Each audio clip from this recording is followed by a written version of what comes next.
నేను పాస్ అయ్యాను. ఇదిగో తాతయ్య, ఫస్ట్ గా పాస్ అయ్యాను.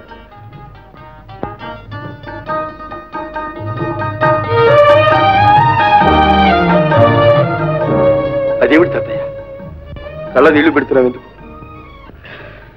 ఎప్పుడో పోయిన అమ్మ సంగతి ఎందుకు తాతయ్య? ఉన్న నాన్నైనా ఒక్కసారి కనిపించాడు. ఇక నాకు తల్లి తండ్రి అంతా నువ్వే తాతయ్య. నాకెవ్వడు లేదు. అమ్మలాగే నాన్న కూడా ఎక్కడో చచ్చిపోయి ఉంటాడు తాతయ్య. అలా అనకు బాబు, మీ నాన్న బ్రతికే ఉన్నాడు. తప్పకుండా ఏనాడో ఒకనాడు వస్తాడు. పోనీలే తాతయ్య, ఇప్పుడు ఆ సంగతి ఎందుకు? కావాలి బాబు, నిన్ను ఇంకా పై చదువులు చదివించాలంటే నా వల్లే అవుతుంది. మీ నాన్న సహాయానికి పోవలసింది. అంటే నాన్నగారు ఎక్కడున్నారో మీకు తెలుసా తాతయ్య? తెలుసని కాదు, కానీ పట్నంలో విశ్వనాథం గారిని ఓ శ్రీమంతుడున్నాడు. ఆయనకు మీ నాన్నకు ఒకటే ప్రాణం. ఓహో, ఆయనే నీ చదువుకు సాయం చేస్తాన్నాడు బాబు. అయితే వారిని అడిగితే నాన్నగారి సంగతి తెలుస్తుందన్నమాట. తెలియవచ్చు, కనుక్కుందాం. తాతయ్య తాతయ్య, అయితే నేను మా నాన్నను చూస్తానన్నమాట.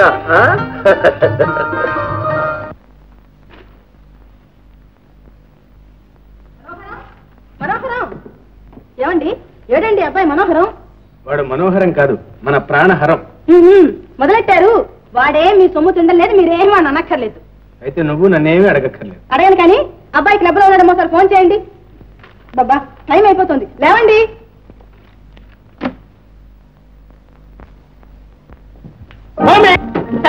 జరుచుకున్నావా మమ్మీ? నేను మనోహరాన్ని కాదు, ప్రాణహరాన్ని. చిచ్చి, Lakshmipathi and company private limited గారి మనవడివి. ఏం బుద్ధులురా ఇది? మమ్మీ, అసలే నాన్నకు నేనంటే చాలా కష్టం. నాన్న ఎదురుగలన్నావంటే నాకు చాలా ఇన్సల్ట్, అవమానం. ఇట్లాంటి కొడుకులు కన్నందుకు నీ నాన్నకే ఇన్సల్ట్, మనకేమిరా? Good, very good. సరే గాని నువ్వు లోపలికి పోయి క్షణాలనే డ్రెస్ మార్చురా. ఎందుకు మమ్మీ? క్లబ్ లో మీటింగ్ ముందు వెళ్ళాలి. అప్పుడు అరగంట లేట్ అయిపోయింది. పదకొండగా నువ్వు పో మమ్మీ, ఆంధ్రదేశంలో అనుకున్న టైంకి మీటింగ్లు మొదలు పెడతారా? నువ్వు పదరా అంటుంటాను. అది కాదు మమ్మీ,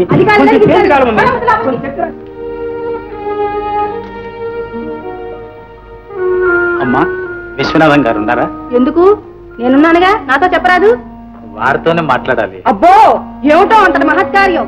స్కూళ్ళని, కళలని, దేవుళ్ళని ఏదో పేరు చెప్పి చందాలు వసూలు చేయడం, అవన్నీ దిగమిగి కూర్చోవడం, ఇదో రకం హై క్లాస్ దోపిడీ.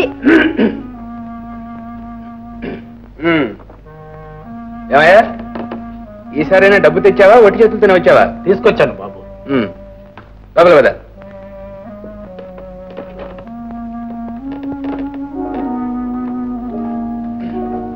నన్ను గయ్యాన్ని చేయాలని కానీ ఏ ఆ మాట ముందే చెప్తే నోటి ముత్యాలు ఏమైనా రాలిపోతాయా? నాయనా మనోహరం, కష్టమో నిష్ఠూరమో పడి ఇన్నాళ్ళు సాక్కొచ్చాను. ఇక నీ సహాయంతోనే వాడు బుద్ధిలోకి రావాలి. ఆయన మావయ్య, కన్న కొడుక్కి చదువు చెప్పించడం కూడా సహాయం. అది నా కర్తవ్యం కాదు. తండ్రిని బ్రతికుండు కూడా చచ్చిన వాడితో సమానమే. అలా అనుకు నాయన, అలా అనుకు బాబు. వాడు తండ్రిని చూడాలని ఎంతో తహతహలాడిపోతున్నాడు. ఏం చేస్తాం? తీసుకురాలేకపోయారా? కళ్ళతోనైనా చూసుకునేవాడిని. వచ్చాడు, కానీ ఎందుకులే బాబు. లక్ష్మీపతి గారికి మాట ఇచ్చాం. పైగా ఈ రహస్యం బయటికి పొక్కిందంటే నీకు ఈ మాత్రం సుఖం కూడా లేకుండా పోయాను. సుఖం?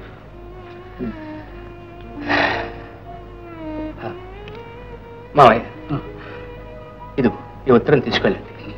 అంతా అందులోనే వ్రాశాం. బాబుని వారికి అప్పగించండి. కావలసిన ఏర్పాట్లన్నీ వారే చేస్తారు. మంచిది నాయన.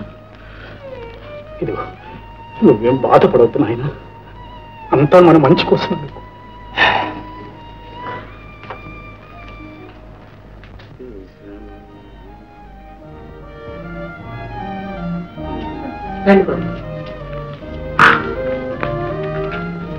నమస్కారం అండి. నమస్కారం. రండి, కూర్చోండి. ఏంటి మీరు కూర్చుంటారా, మీరు నిలబడమంటారా? అయ్యా కూర్చోండి. అబ్బాయి ఎక్కడ? అబ్బాయి అక్కడ బయట వరండాలో కూర్చోబెట్టానండి.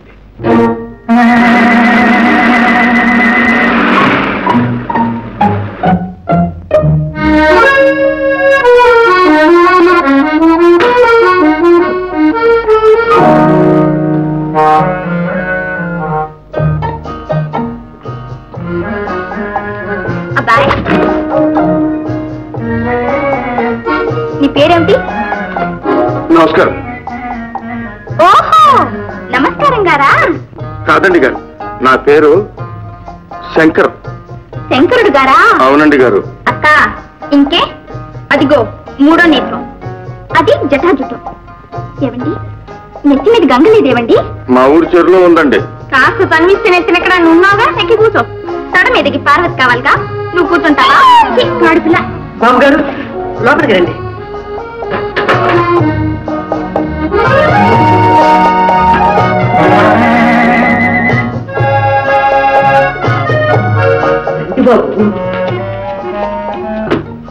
పేరేమిటి?